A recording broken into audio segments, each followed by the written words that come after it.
يفرض موقع المغرب عليه دورا حاسما في ضمان الأمنين الداخلي والإقليمي. تقدم المغرب إلى المركز 59 ضمن تصنيف جيوش العالم لعام 2025، واحتل المرتبة 6 عربيا وفق تقرير Global Firepower للقوة العسكرية.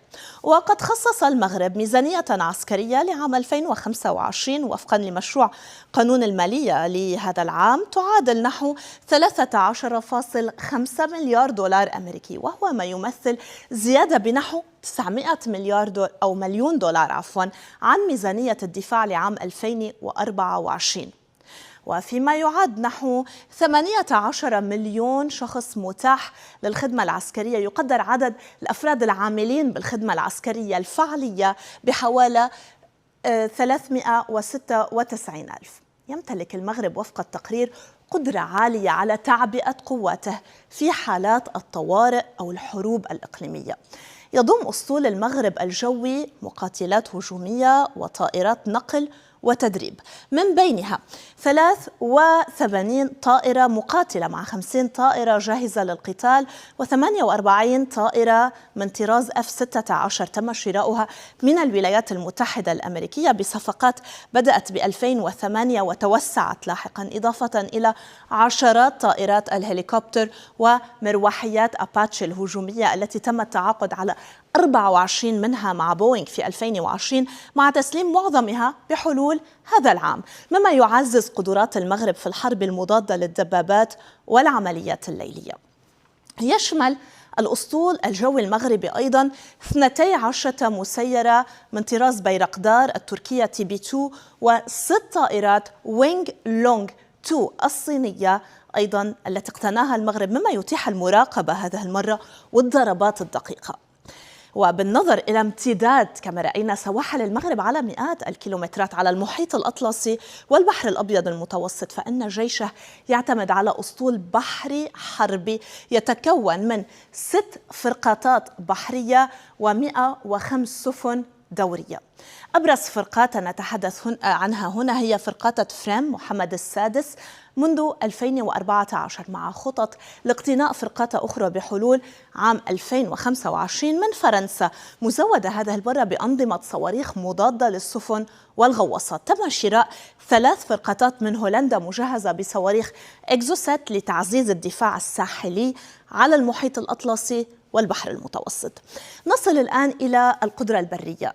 تملك المغرب قوات برية على حوالي تمتلك نحو 903 دبابات مع جاهزية تقدر ب 542 دبابة، فضلا عن أكثر من 7800 مركبة مدرعة و396 قطعة مدفعية ذاتية الدفع و153 مدفعا تجره العربات، بالإضافة إلى 129 قاذفة صواريخ متعددة. إذن من بين الدبابات التي نتحدث عنها أيضا وبإطار التعاون الأمريكي المغربي هناك 222 دبابة أبرامز أمريكية تم تحديثها بصفقة أمريكية ب2016 مجهزة بأنظمة حماية متقدمة ومدافع 120 ملم. نضيف إلى ذلك مدافع هاوتزر ذاتية الدفع أمريكية الصنع وصواريخ هايمارس التي بدأ التفاوض عليها في 2023 لدعم العمليات بعيدة المدى. يجعل موقع المغرب مع التسليح الحديث البلاد قوة ردع ضد التهديدات البحرية والبرية أيضا، مع قدرة كبيرة على التأثير. كل الدول العربية بتتكلم عن الموقف التاريخي اللي عمله جلالة الملك محمد السادس ونشر الجيش المغربي لحماية ومساندة إخواتنا العرب في هذه الحرب الشرسة ضد إيران. النهاردة احنا بنتكلم عن موقف تاريخي، موقف يتكتب بحروف من نور، موقف بيأكد قد إيه المغرب بلد أصيلة وقيادة حكيمة وجيش شريف يعرف يعني إيه نخوة ويعني ايه عروبة ويعني ايه دم واحد ومصير واحد. النهاردة بنتكلم عن تنظيم السلام لجلالة الملك محمد السادس اللي دايما واقف مع الجميع واللي عمره ما اتأخر عن واجب عربي ولا إسلامي واللي في أصعب اللحظات بيبان المعدن الحقيقي للرجال، وبيبان مين اللي بجد واقف ومين اللي بيتفرج. المغرب طول عمرها بلد المواقف والحكمة والاتزان، بلد لما بتدخل في أي ملف بتدخله بعقل وهدوء وقوة. وده اللي حصل في الأزمة الأخيرة لما المنطقة كلها كانت على صفيح ساخن والتوتر بيزيد والناس قلقانة وخايفة على أهلها وعلى أرضها وعلى مستقبلها. لقينا المغرب بتتحرك بسرعة وبتتحرك بمسؤولية وبتتحرك بروح الأخ الكبير. جلالة الملك محمد السادس الرجل الحكيم ما استناش الأحداث تكبر ولا استنى حد يطلب منه تحرك، لأ، ده بادر وتحرك وعمل اتصالات ودخل في وساطات وسعى بكل قوة إن هو يوقف التصعيد والحرب ويساعد على التهدئة ويحمي المنطقة من نار كانت ممكن تاكل الأخضر واليابس. وده مش جديد على المغرب ولا على جلالة الملك محمد السادس ولا جديد على القيادة الحكيمة، لأن المغرب طول عمرها بتؤمن إن أمن الخليج من أمنها، وإن استقرار الدول العربية هو استقرار ليها. اللي حصل يا صديقي خلى كل الشعوب العربية تشوف المغرب بعين الاحترام والفخر، تشوف بعينها قد ايه المغرب واقفة جنب اخواتها الخليجيين والعرب، ومش بالكلام بس لكن بالفعل والتحرك الدبلوماسي والعسكري المدروس. الجيش المغربي جيش ليه تاريخ وجيش ليه عقيدة واضحة انه دايما في صف الحق ودايما مع أشقائه وقت الشدة ووقت الرخاء. جيش منظم وقوي، جيش مدرب عنده خبرة عسكرية كبيرة وعنده انضباط واستعداد وعنده استعداد كامل انه يقدم الدعم والمساندة في اي وقت وفي اي دولة. لما بنقول الجيش المغربي احنا بنتكلم عن رجال اتربوا على الانتماء وعلى الشرف العسكري وعلى التضحية، رجال مستعدين يحطوا روحهم على كفهم علشان يحافظوا على أمن واستقرار المنطقة كلها.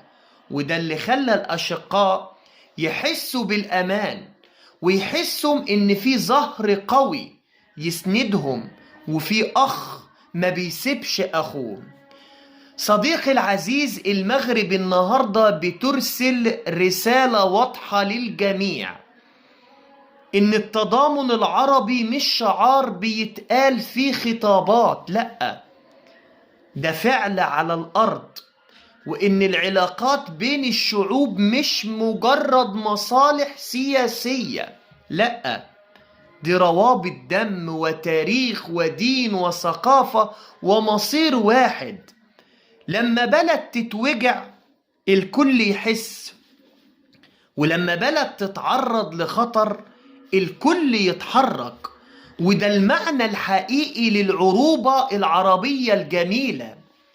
صديقي العزيز، المشهد كان مؤثر جدا لما شفنا كلمات الشكر والتقدير للمغرب ولقيادتها العظيمة وجيشها، لما شفنا الامتنان الصادق من قلوب الناس اللي حست إن في حد واقف جنبها بجد، مش مجرد بيانات لكن دعم حقيقي وتحرك حقيقي ورسالة واضحة إن اللي يمسكم يمسنا واللي يأذيكم يأذينا كأنه أذانا، واللي يحصل فيكم كأنه بيحصل فينا.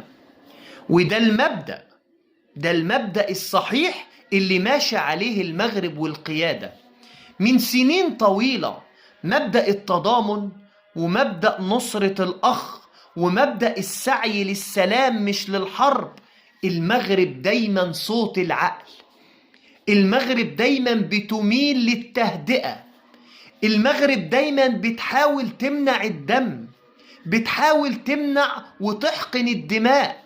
وده دور كبير ومسؤولية كبيرة وقيادة كبيرة بحجم جلالة الملك محمد السادس قادرة إنها تتحمل المسؤولية دي بحكمة وبثبات.